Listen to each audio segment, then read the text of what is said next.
ইতিমধ্যেই মাননীয় প্রধানমন্ত্রী আরো 6 মাসের জন্য পৃথিবীতে নেই 80 কোটি মানুষ আজকে নেই। সবকা সাথ সবকা বিকাশ, সব মানুষের উন্নতি হলেই রাজ্যের উন্নতি, দেশের উন্নতি হবে। আমাদের দেশে কালকে মন কি বাত যারা শুনতে দেখেছেন, প্রধানমন্ত্রী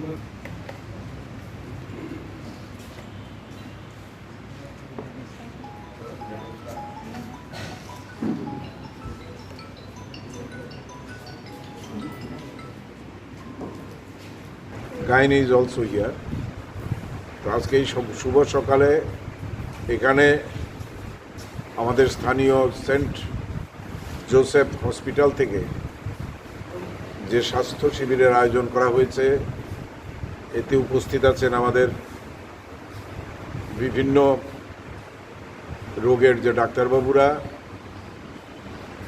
এখানে বাচ্চাদের জন্য ডাক্তারবাবু আছেন, মহিলাদের জন্য আছেন এবং সাধারণ রোগীদের জন্য আছেন। আমি আমার কৃতজ্ঞতা প্রকাশ করছি এই সেন্ট জোসেফ হসপিটাল কর্তৃপক্ষকে, যারা আজকে এই স্বাস্থ্য শিবিরের আয়োজন করেছেন। এই এলাকার মানুষের স্বাস্থ্যের দিকে দৃষ্টি দেওয়ার জন্য এবং তাদের সঠিক চিকিৎসা এবং তাদের ওষুধ তারা ব্যবস্থা করেছেন। আমি আশা করি এলাকার জনগণ এতে উপকৃত হবে এবং এই হাসপাতালটি অত্যন্ত সুনামের সঙ্গে, এমন অনেক রোগী আমি জানি যারা অন্য হসপিটালে চিকিৎসা করে ভালো হয়নি, তারা এই হসপিটালের চিকিৎসায় ভালো হয়ে গেছেন। কাজে হাতের সামনে এরকম সুযোগ আপনারা হারাবেন না। এই সরকার আসার পর সমস্ত সুযোগ সুবিধা মানুষের দরজায় পৌঁছে দেওয়ার ব্যবস্থা করেছে এবং সেই পথ অনুসরণ করেই আজকে আমরা বিভিন্ন জায়গায়, পরশুদিনও আমি একটা হেলথ ক্যাম্প করেছি চা বাগানে, যেখানে সবচেয়ে বেশি যক্ষা রোগ হয় এবং স্ত্রী রোগ বেশি হয়, কারণ তারা হসপিটালে যেতে চায় না, তারা বাড়িতে থেকে সন্তান প্রসব করে এবং অদক্ষ হাতে বা ডাক্তারের সহায়তা ছাড়া সন্তান প্রসব করতে গেলে মহিলাদের নানা রকম সমস্যায় সারা জীবন ভুগতে হয়।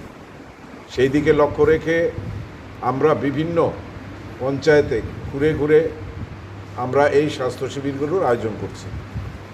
তো আমি আশা করি এই এলাকায়, যেহেতু 2-3টে পঞ্চায়েত পাশাপাশি আছে, 4টা পঞ্চায়েত এদিকে আছে, আমাদের দেবরাম ঠাকুরপাড়া, এদিকে আছে পশ্চিম নোয়াবাদী, এদিকে আছে ডিসি পাড়া, ওইদিকে আছে আর.কে. নগর।